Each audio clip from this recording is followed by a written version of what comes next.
Bueno, agora o outro vídeo que eu falei, já não preciso mais do óculos porque eu não vou ler. Vou encostar, deixa eu botar um silênciozinho aqui no meu WhatsApp, que essa hora é 6h30, eu tô gravando, o pessoal fala mais no WhatsApp, começa o blim blim aqui.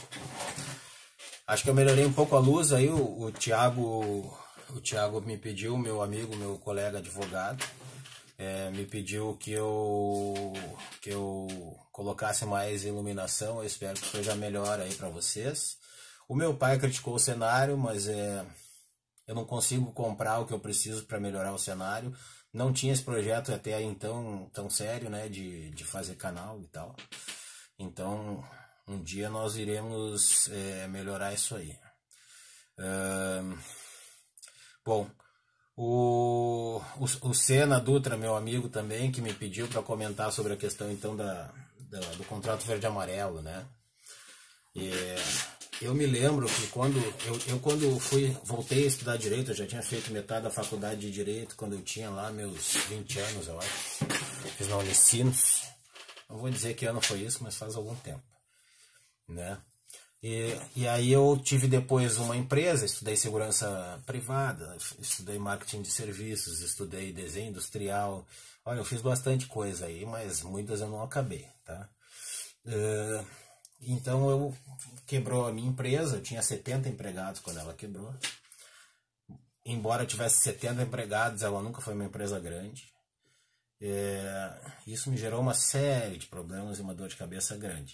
Não gerou assim uma coisa enorme, para ter uma ideia, eu tive em torno de 300 empregados no total, nos 5 anos de empresa. Era uma prestadora de serviços e eu não tive 30 reclamatórios trabalhistas durante esses 5 anos, inclusive tendo quebrado. Em um ramo de terceirização, onde o turnover é alto, mas que também a judicialização dos conflitos é muito alta, né? Eu não tive esse problema porque a gente realmente fez todo um esforço e depois que a empresa fechou ainda ficamos um ano disponíveis e negociando com os clientes para que eles não tivessem um prejuízo tão grande, e os empregados principalmente, que se mantiveram empregados em 90% dos casos, enfim. E aí eu me sentia por pagar bem, por ser correto. A gente teve um assalto também, levou toda a folha de pagamento, teve uma série de problemas aí.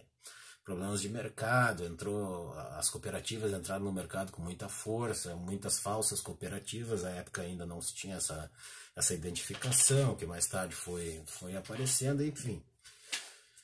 Quando ela quebrou, eu me senti injustiçado, eu questionava uma série de coisas e surgiu a oportunidade de eu voltar a estudar Direito, e em decorrência do estudo do Direito, eu foquei no direito do trabalho, como um defensor das empresas, tá? Eu ainda defendo empresas, eu até gosto de atuar para empresas, gosto bastante. E aí eu questionava, e me lembro que teve até uma palestra na faculdade, uma aula magna falando sobre direito do trabalho, onde eu questionei a hipossuficiência, né? Porque, como eu já disse até em outro vídeo, a justiça do trabalho ela é protetiva mesmo, porque ela visa equilibrar a relação capital e trabalho, né? Então aqui de um lado eu tenho a empresa com dinheiro para pagar o trabalho. E o trabalho, enfim, precisando do dinheiro para comer, né? Uma reserva alimentar. Então aqui eu tenho poder de mando e eu tenho o poder de contratar ou não contratar. E aqui eu só posso aceitar ou não aceitar a relação de trabalho. Então ela já nasce desigual, né? Eu vou me submeter com fome a tudo que a comida me mandar me submeter, em princípio, né? Um pensamento geral, assim.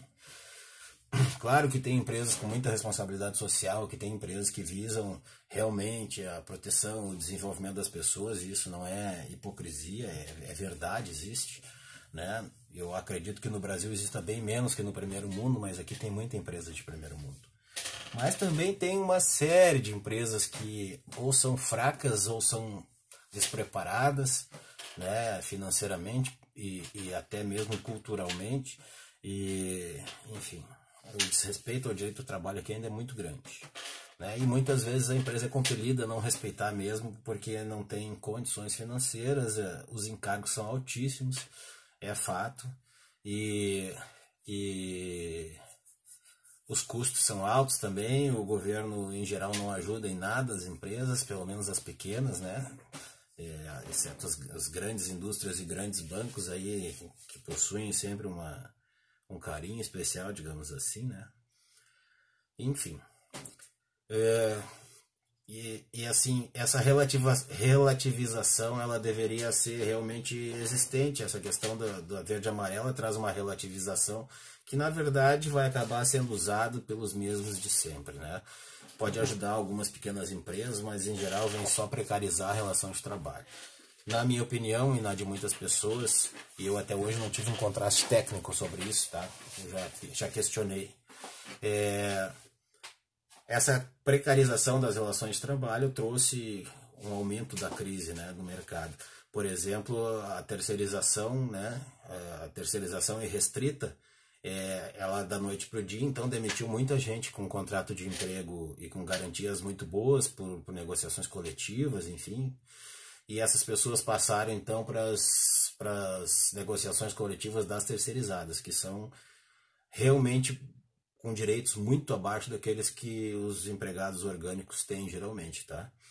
Muito abaixo. Porque tu tem que prever que, né, uma empresa terceirizada tem um empresário que tem que lucrar, tem uma empresa que quer pagar menos do que se estivesse contratando os empregados, né? Quando a terceirização ainda era técnica, né, não era irrestrita, era diferente, até poderia aceitar um raciocínio diferente. Agora não tem isso. A terceirização é só para reduzir despesa mesmo. E isso, evidentemente, se reduz em cima dos direitos trabalhistas, né? Sendo assim, as pessoas passaram a ganhar menos da noite para o dia.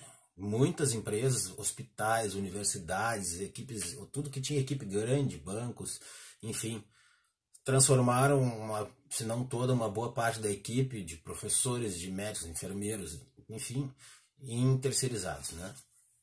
E aí, por consequência, as pessoas estão ganhando no mínimo 30% a menos entre benefícios e salário, né?